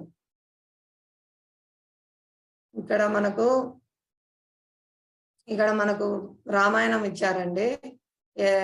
యద్యదాచరతి శ్రేష్ఠ. ఇక్కడ ఏదైతే ఉన్నతులు ఆచరిస్తారో దాన్ని సామాన్యులు అనుసరిస్తారు అనే దానికి మనం భగవంతుని అవతారాలు తీసుకున్నాము. భగవంతుడు ఆయన చేయవలసిన కర్మ ఏది లేకుండా మనల్ని ఆకర్షించడం కోసం వచ్చి ఇక్కడ ఆయన లీలలు చేస్తారు, కర్మ చేస్తారు. ఆయనకు చేయవలసిన పని ఏం లేకపోయినా కూడా ఆయన మనకు నేర్పించడం కోసం. చూడండి, ఇక్కడ భగవంతుడు తండ్రి మాట కోసం అడవులకు వెళ్తున్నారు. ఇక్కడ రాయిగా ఉన్న అహల్య భగవంతుని పాదస్పర్శతోకి మళ్ళీ శాప విముక్తురాలే స్త్రీగా మారింది. ఇక్కడ గుహుడు భగవంతుని పాద పద్మాలు గడిగి ఆయన సేవ చేసుకుంటున్నారు. ఆయన భగవంతుని సముద్రం దాటిస్తున్నారు. రామునికి ఏమైనా పడవ అవసరమా అండి సముద్రం దాటడానికి? ఆయన నామం పెడితేనే రాళ్ళన్నీ, పెద్ద పెద్ద కొండరాళ్ళన్నీ సముద్రంలో తేలుతున్నాయి. సముద్రుడే గజగజ భయపడి వణికిపోతూ వచ్చి ఆయనకు దారిచ్చారు. ఆయనకేం అవసరం లేదండి, కానీ మనకు చూపిస్తున్నారు. నా సామాన్యమైన లీలలు చేసి సామాన్య మానవునిగా వర్తిస్తూ ఇక్కడ మనకు కర్మ చేయాలి ప్రతి ఒక్కరు అవశ్యం ఖచ్చితంగా అనేసి క్షత్రియునిగా ఆయన ధర్మము, భర్తగా ఆయన ధర్మము, యజమానిగా ఆయన ధర్మము, అన్నగా ఆయన ధర్మము అన్ని మనకు చేసి చూపిస్తున్నారు అన్నమాట. ఏ విధంగా వాళ్ళ యొక్క ధర్మం నిర్వహించాలి అనేది మనకి ఇక్కడ భగవానుడు చూపిస్తున్నారు.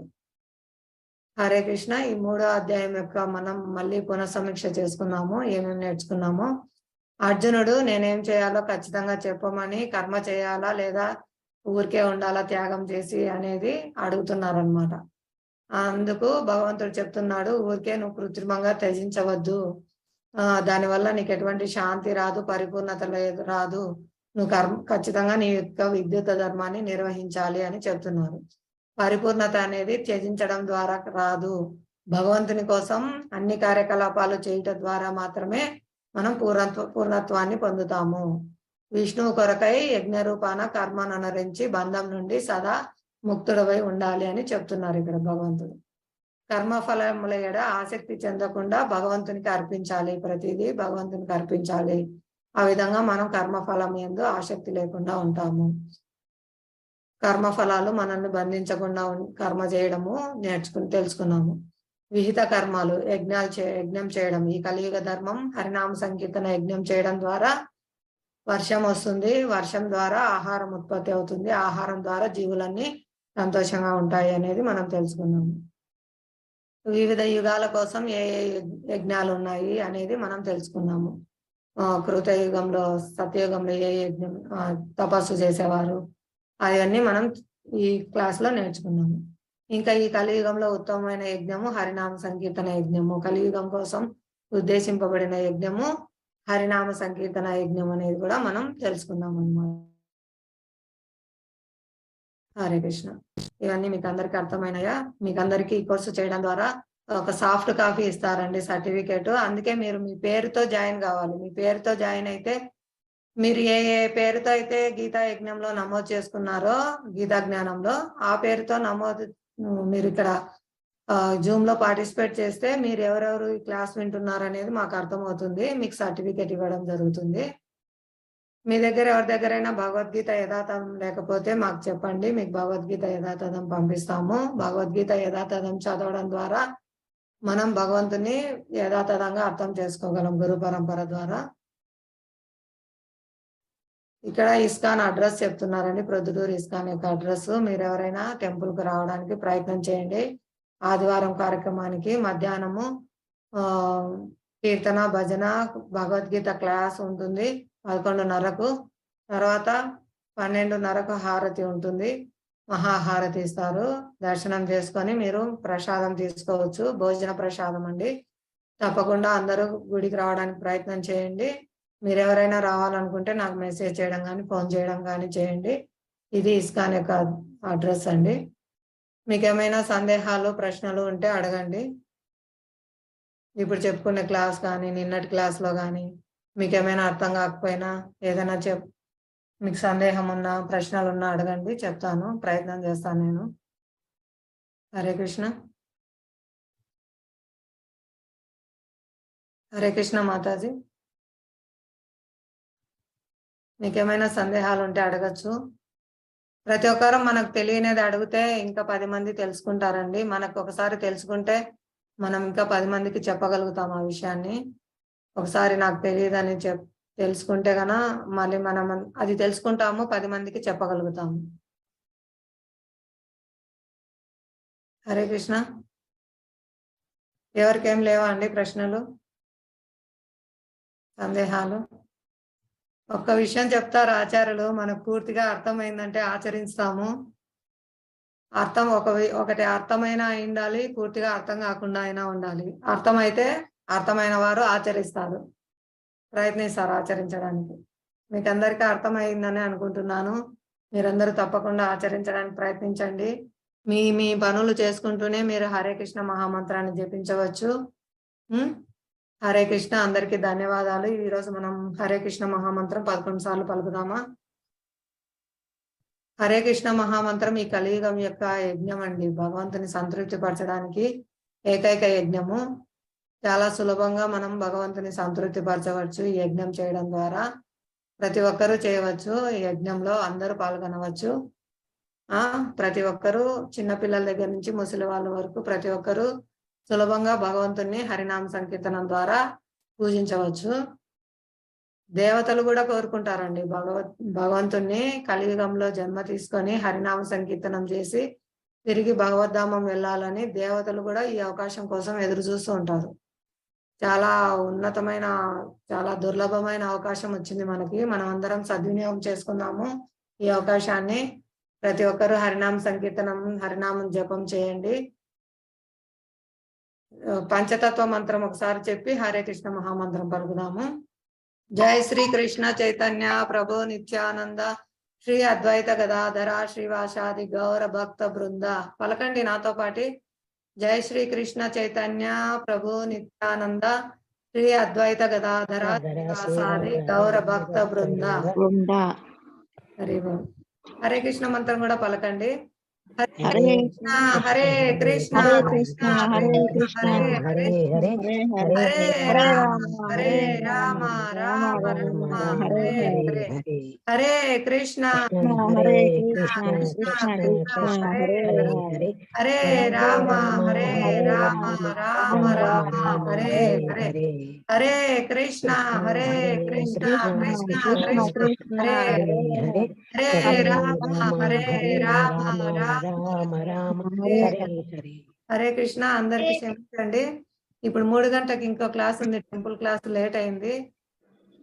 చేస్తున్నాను, మీరు తప్పకుండా ఇంటి దగ్గర అందరూ ప్రయత్నం చేయండి పంచతత్వ మంత్రం హరే కృష్ణ మంత్రం జపించడానికి. ఒక్కొక్కరు ప్రతిరోజు ఒక మాల అయినా 108 పూసలు పలకడానికి ప్రయత్నం చేయండి. ధన్యవాదాలండి అందరికి. హరే కృష్ణ. క్లాస్ ఎండ్ చేస్తున్నాను.